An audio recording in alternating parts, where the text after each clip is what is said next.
In 4 years, you can start to work through the renewal process. But if you're like most newly certified teachers, 3 years go by super quickly and you forget everything you learned through the process. And then in year 4, when it's time to start renewal, you're in a panic. Yeah, I've watched it happen over and over. Candidates take 4 to 5 years to get through the initial certification process, and they end up in the exact same scramble in renewal. Well, I want to offer you a shift. What if you could make a simple system now so renewal didn't feel like initial certification all over again?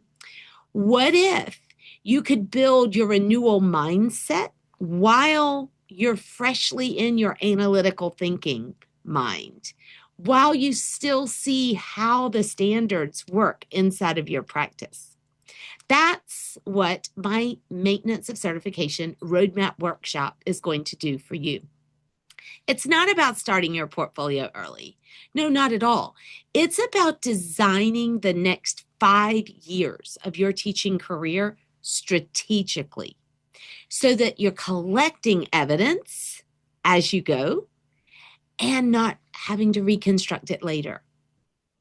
Yeah, and there's somewhat of an urgency behind this because you see, right now is your sweet spot. Right now, you're fired up, you're reflective, you remember how certification rewired your brain and impacted your students.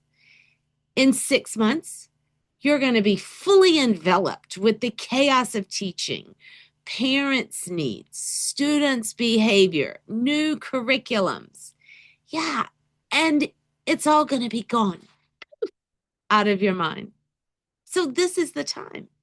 I'm attaching a link for you to join me in the live Maintenance of Certification Roadmap Workshop. Yeah, it's going to start really soon.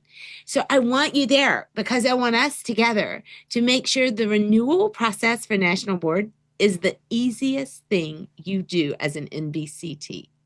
I'll see you there.